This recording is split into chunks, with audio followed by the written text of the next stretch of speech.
French. And I used to get sixpence for singing that. And I was so excited, sixpence at the age of 6. In 1960s, Ireland was a lot of money. You could buy 6-penny bars. You know those bars you used to break? You give the small half to your brother. But at that time, in the West End of London, there was an entertainer playing in the West End Theatre. His name was Tommy Steele. Yeah? Now, Tommy Steele, like I said, I was singing in a butcher shop in Thurles and getting sixpence. But Tommy Steele was headlining in the West End, and he was only getting half a sixpence. Yeah. Who writes this rubbish? Reverend Matt, Father Matt to some of us, referenced the Mountains of Mourne. Now, this is why I picked up my note, because the Mountains of Mourne is a combination between the lyrics by Percy French and the music by Houston Collinson. Houston Collinson was a big partner with Percy. He was a priest, he was an organist and a composer, performer in his own right. But it's fair to mention that the melody of the Mountains of Mourne is also very similar to an old Irish air called Carrick-Doon, and Thomas Moore used it in Bendemeer Stream. So it's an old Irish tune, but the combination of Percy French and Houston Collinson gave it longevity. Don McLean's made it famous for it, and it survives today because of what they did together. Asa Murphy was a great singer over from Liverpool, first generation Irish. I'm so sorry he can't be with us today. He's a great guitarist and singer, and he apologizes.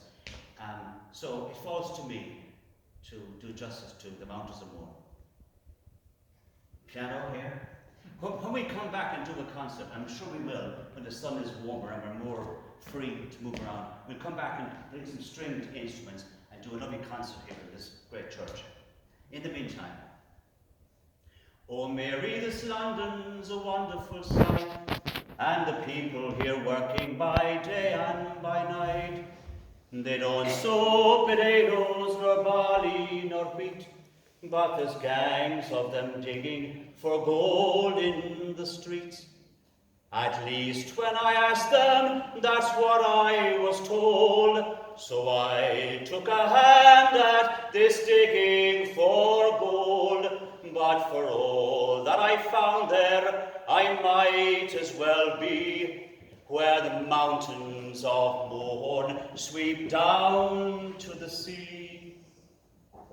You remember young Peter O'Loughlin, of course. He's over here at the head of the force. I met him one day, I was crossing the Strand, and he stopped the whole traffic with a wave of his hand.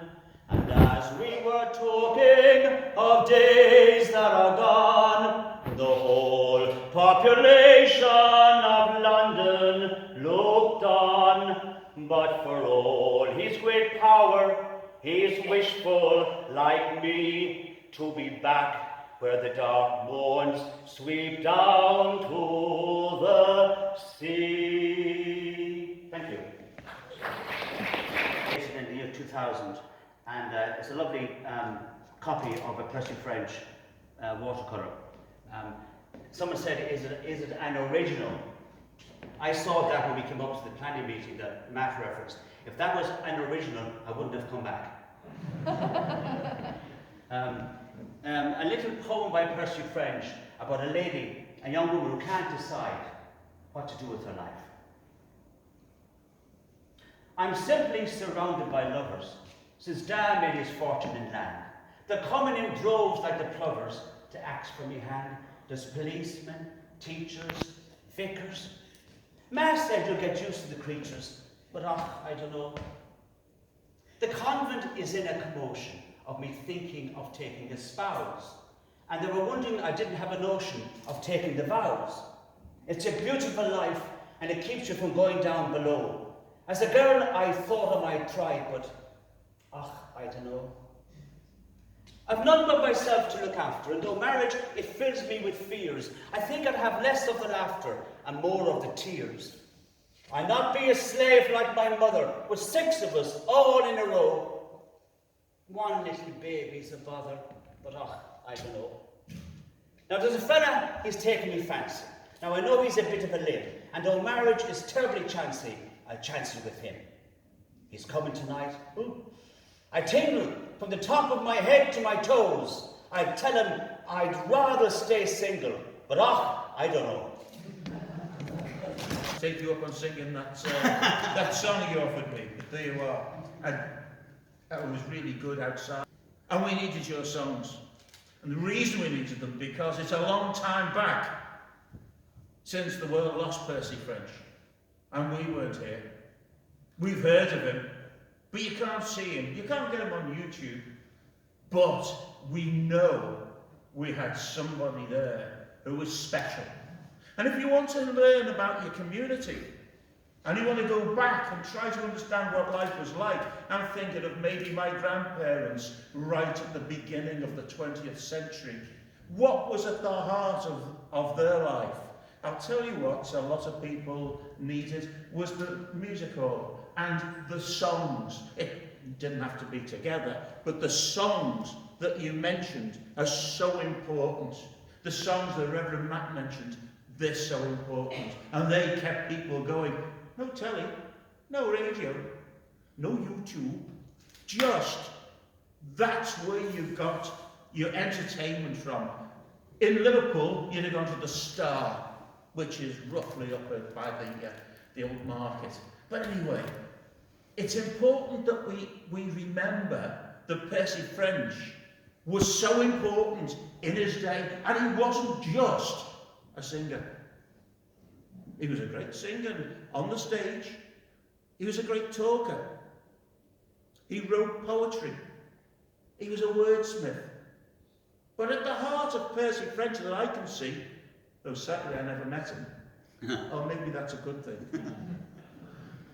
I think that you found what we today might suggest was a people person. Every now and again you come across somebody, and you can put them in the company of anybody, whoever that person is, and they'd be the same person, and they'd look them in the eye, and they'd get on with them. They'd never be put off by rank, by money, by wealth. They'd just be themselves. Percy French, I'm absolutely convinced, fitted that kind of category. He would speak. Well, he went to Sandringham, didn't he? He was invited there, at the height of his fame. He was invited out into royal circles. He wouldn't have looked up or down, he'd have looked straight in the eye. And when he was short of his money in the First World War, because all the theatres were closed, he was back in Ireland, going through all the small villages, poorest of people, and he'd be looking them in the eye. He was a people person. And because of what we've heard this morning, we remember, because of the songs you've just sang, we know this was the real McCoy. This was somebody who gave a lot of pleasure, but also thought and understanding, and explained the human condition to the people who were there listening to him.